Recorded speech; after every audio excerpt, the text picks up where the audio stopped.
What's up, folks? We're inside today. We are doing a little plumbing project here underneath our basement bar. And what happened here, this is called a shellback pump. Get this in focus here. This is called a shellback pump, and pretty much we have the sink up here, goes down into this, and this pumps it up and out because like I said, this is in the basement, and the pipe running out to our septic field is higher than this point. So it has to pump the debris from this out to here. What happened with this guy right here is before we moved in to the house, well, we moved in here several months ago, and I didn't know anything about the water system here. It was all on a well. I've had septic before, so I understood that, but I've never lived on a well. So I had the Culligan people come out and show me all the different systems, and one of there's a reverse osmosis, and then there's just the whole house filter over there. When the guy took out the whole house filter, it was caked and it was gross. It was real nasty. Needed to be changed. So he took it and he put it in this sink, and I didn't know he did that. And I think the guy assumed this was just a normal sink. If I put this wet, covered in minerals filter in here, it'll just you know, go away, like it'll drain and blah blah blah. Long story short, he put it in here. I didn't know about it. It sat for a few weeks, draining all this brown, nasty goop in here, and it pretty much corroded the entire inside. The bearings were shot. It started leaking. The thing is shot. So that was an expensive learning lesson. These pumps are about $220. And as I've been learning, it's very expensive to hire a plumber. So I'm doing it myself. And there's also something wrong with it in that there's no union here. So removing it literally requires cutting this. And I decided to do it myself now that they have all these fancy Sharkbite fittings, which are pretty slick. Originally, I was gonna, you know, I've done a little bit of plumbing myself before, a little bit of soldering. I don't enjoy it. It's challenging. It's kind of dangerous, working in these small wooden spaces with a propane torch, and it's just one of those skills, you know. You got to do it a lot in order to be good at it. And I think this will suffice. The people at the plumbing supply store made it sound like these are pretty reliable these days. So we're going to give it a go. So pretty much what I'm going to do, I got to cut this out. I got a little cutter here. I'm going to clean it up. I'm going to put my union on. And then I've got a replacement pump right here. Same exact pump. And hopefully this will all work out. So let's get started. I think I know what I'm doing. Not entirely sure what I'm doing, but I think I know what I'm doing. Let's get this open.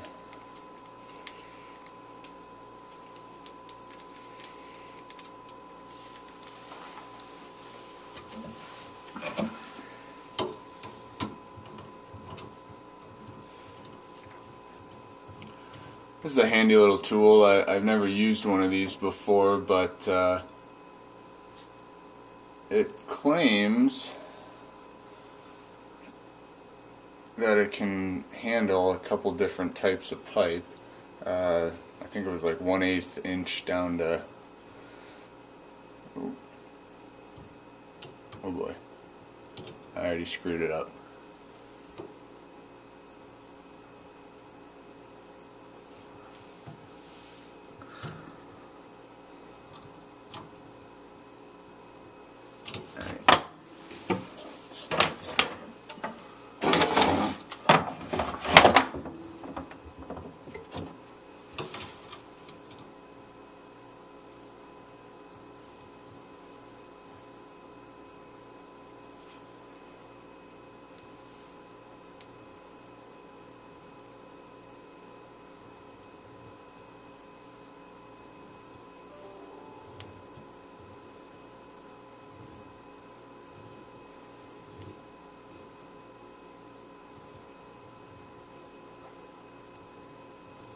think it appears to be working.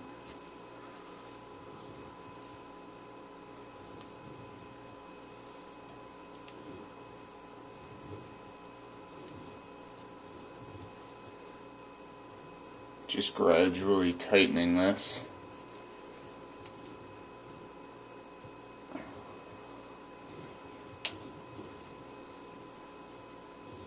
There we go. Oh, still a little water in there. That's lovely. I thought that thing was empty. Okay, that is free. Now I'm going to get a wrench, take that out.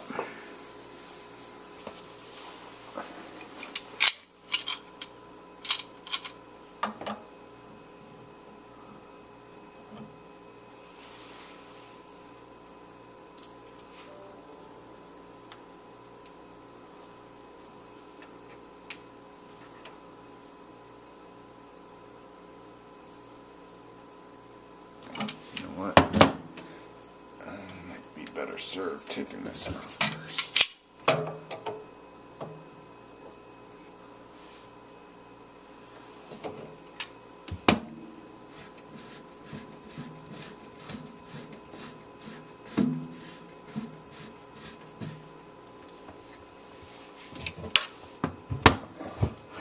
Oh, gross. Oh, come on.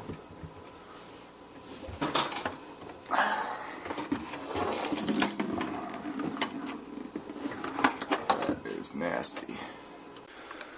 Alright, I finally got this thing out of here. I had to use the persuader, but it came out alright. I just got to pick some of that stuff, some of the old tape off of there. You can kind of see, if this thing will focus, all the gunk and corrosion, all that brown stuff is pretty much from our water system. Well, it's what the filter took out that all ended up in this pump sitting there for months on end. And so originally I took apart the pump because it was seized, so I opened it up, unseized it, and it was actually running. But then it started leaking out of this bearing down in here.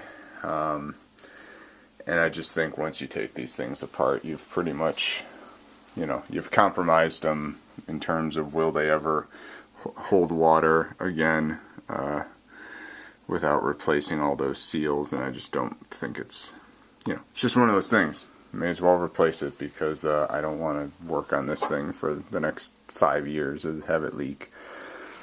Alright, I'm going to go get this part cleaned up and hopefully we can get moving. Alright, this is the new pump, so I'm going to be putting this piece into here, and then the Sharkbite will go on there, and then I'll attach it, and then I'll push the other end of the pipe together. I did notice there's kind of some gunk in here, so I'm just lightly brushing this out to kind of make sure I can get a good thread in here. This is a little tool I just picked up. It's supposed to be able to clean the outside and the inside of your copper pipe. Before you put these Sharkbites on, you're supposed to clean them up a bit. So we'll try that. Okay, got my tape. And I know there's a trick to this where you want to run it around here so that as you turn it, it tightens the tape. Let's see, if I want to go this way, I would want the tape. Okay, I finally figured out the right way to get it on here. So this way when I tighten it, the edge of my tape is going to be continued to pull this way, or to tighten the tape, versus if you put it the other way as you're tightening it, it's going to kind of push your tape the wrong direction. That's at least what I've gathered on the internet on how to do this. So your mileage may vary.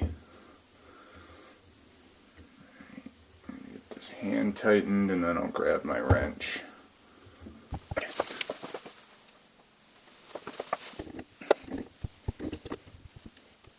I'm not making this crazy tight or anything, and the last one I think was kind of corroded on there. And it feels pretty good. Okay, let's get this cleaned up here.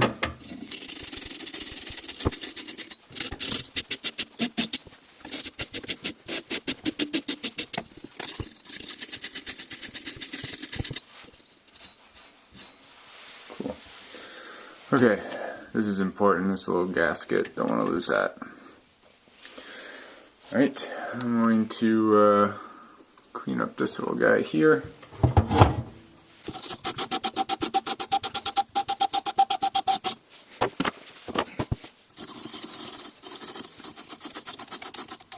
That is some nasty water.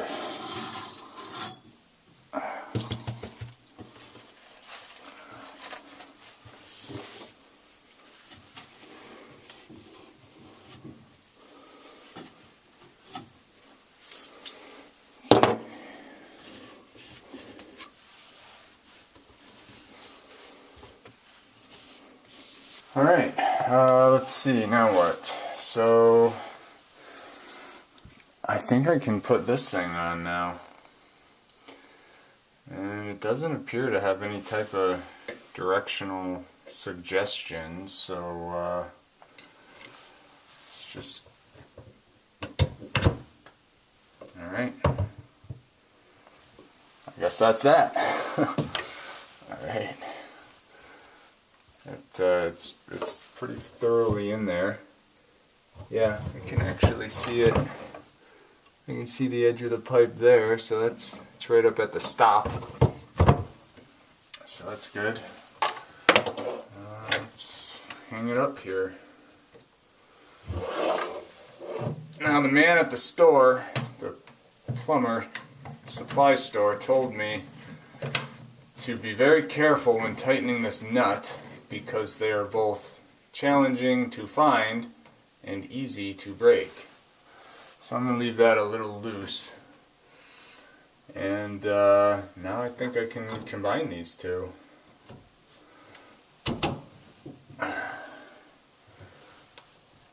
Yeah.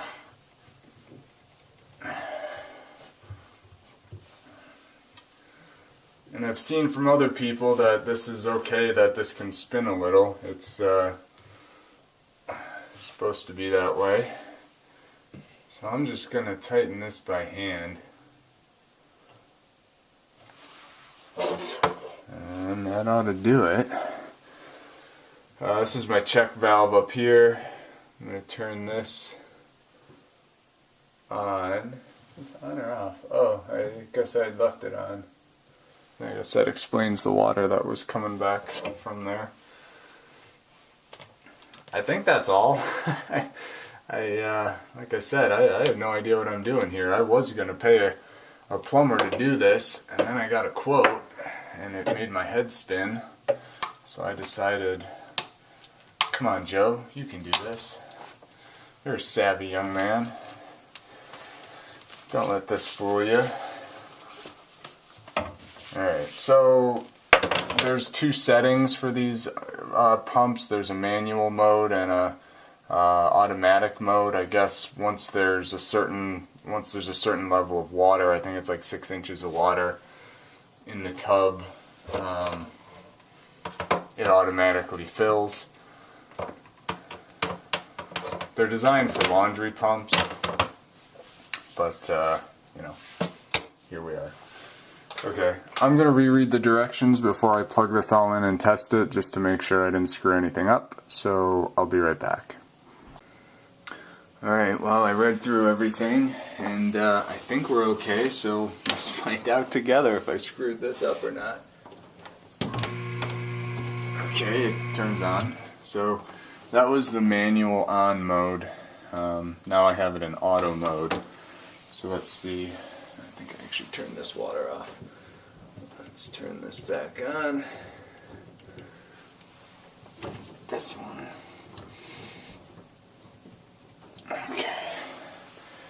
Cross your fingers. No leaks, no leaks. Come on, big money.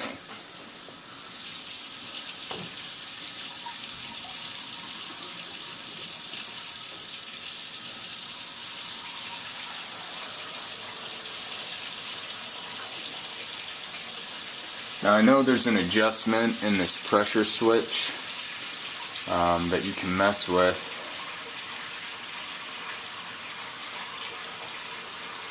Let me just do it manually.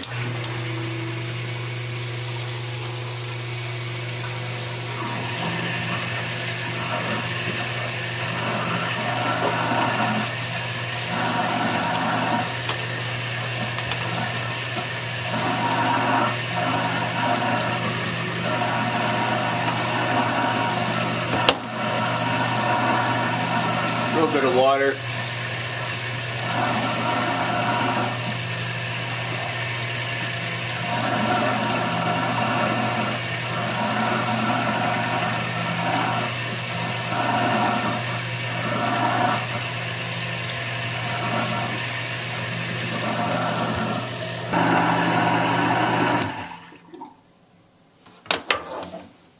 Well, nothing leaked here.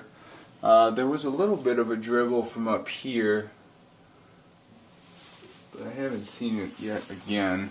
I tightened this a little bit. I really don't want to use the vice grips on this thing. I just feel like it would break too easily.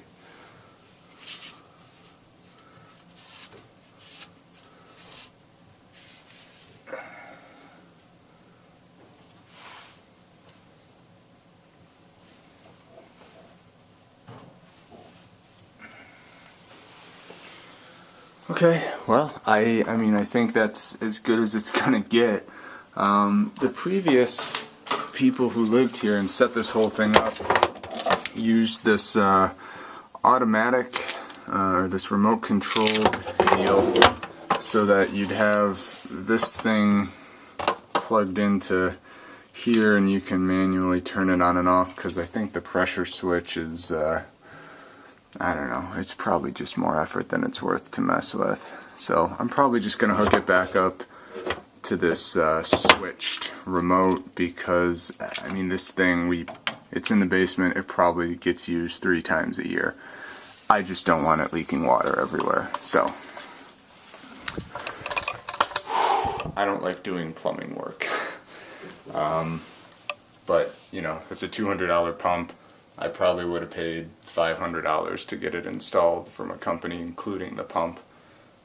So you know, saved a couple $100 in work for myself and for a plumber. So, all right, I'm just gonna double check a few things here, and I think that's it for this project. So, if you have anything like this, I hope this was at all helpful. But if not, oh well. Thanks for watching.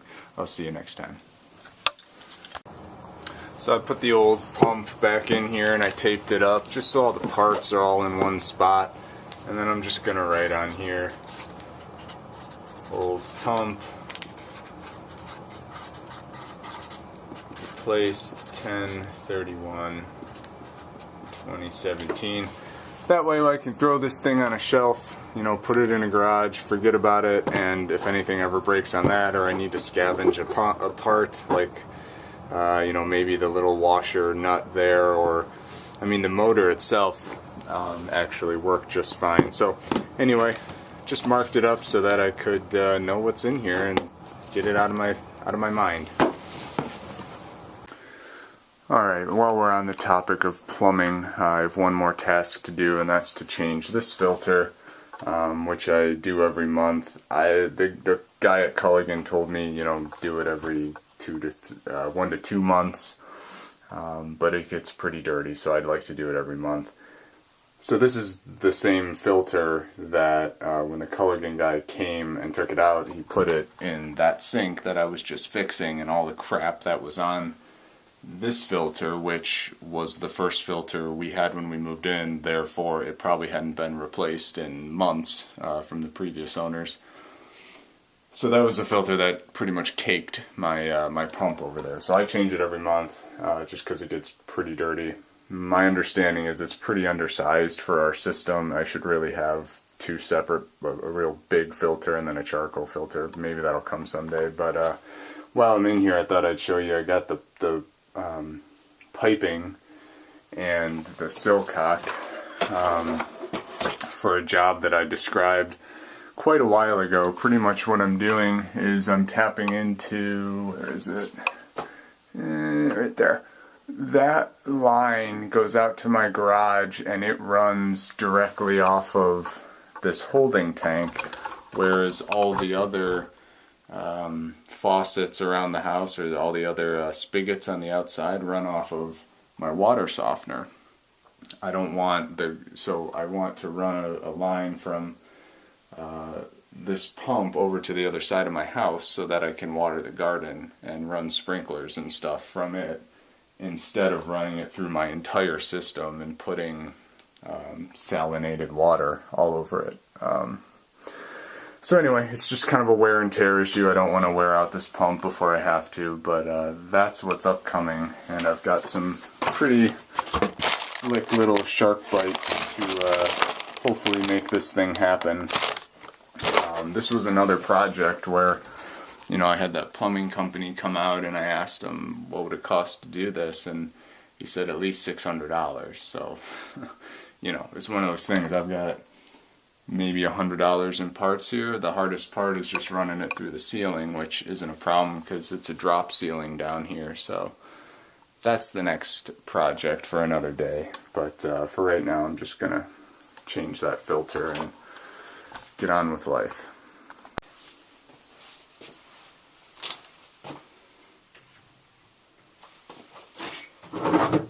Got my handy tool here. Let's see if I can figure out which way to turn this to get it loose. This always screws me up. I think it's this way.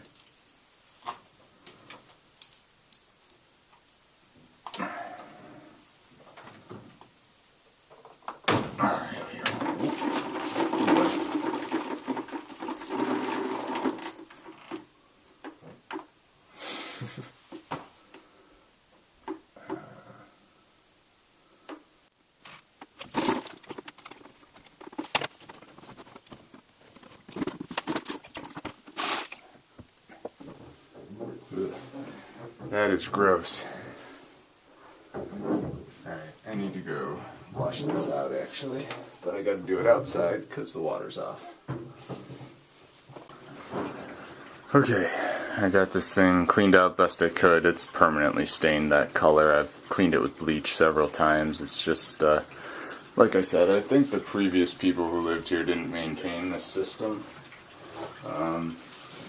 So I'm kind of playing catch up. But I got some fresh filters here. They're pretty cheap. These things are like $5. Nice fresh white filter. Let's see how nasty it'll get.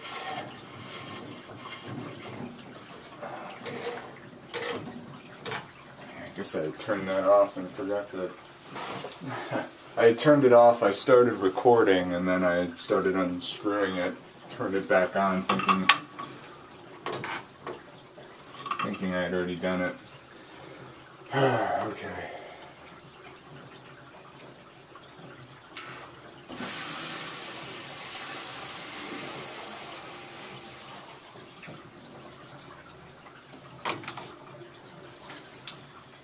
Alright. That is this month. Check that off. I keep a little chart here so that I can track how often I've got the main filter up here and then the reverse osmosis down there. And then I wrote right on the thing, replace it every 4 to 8 weeks, just so that the next people, if it's not me, knows what's up. Take a look at this filter.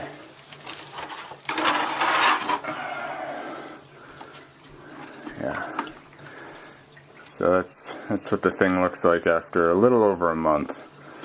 So they, you know, like I said, they said change it every 4 to 8 weeks. I'm erring on the side of 4, just based on how nasty this thing gets. So it's water that you drink. It's your choice. Ugh, this thing stains too. Okay, that's enough plumbing projects for one day. It's the end of a normal work day for me, so my brain's not working all that well, which is why I've mostly been stumbling through these projects. I just need to get them done.